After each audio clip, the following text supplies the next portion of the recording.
Good morning po sa inyo lahat. Isa pang muli yugto na ating daily Bible blessings. Pamagat po na ating arayang umaga ay pagpapakumbaba, pag-aaral, pakikinig. Pagpapakumbaba, pag-aaral, pakikinig.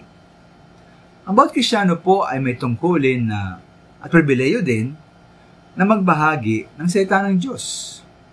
Maaaring mag-share siya ng Bible verse sa iba, o mag-soul winning o personal evangelism, o magturo sa isang Bible study, o magturo sa mga bata, o mangaral, o mag-preach.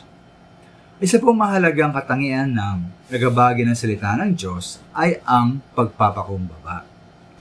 Pagpapakumbaba sa magitan ng pagpapahalaga ng palagiang pag-aaral ng Biblia at ng mga katotohanan ukol sa ating pananampalataya.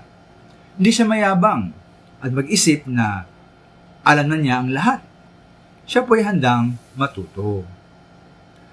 Kaya po lagi niyang sabihin sa Diyos ang sinabi ng mga awit, sa mga awit 119:18, sabi po roon, buksan mo ang paningin ko, pagkat nanabik masdan, kabutihang idudulot sa akin ng iyong aral.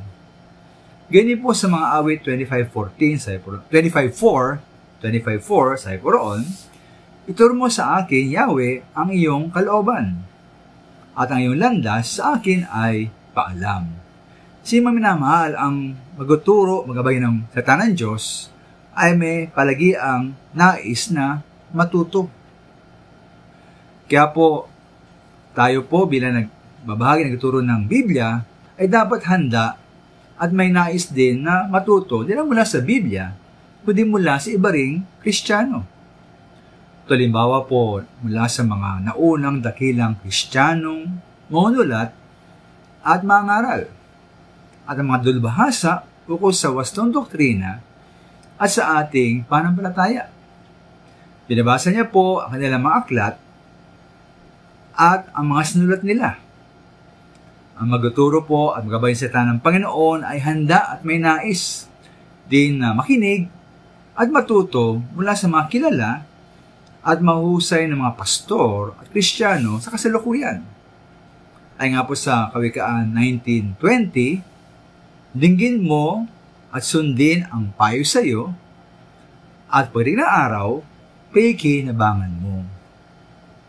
Kaya po, nawa ay mas marami pa sa ating handa at may nais na magbahagi, magturo at mangaral ng Biblia.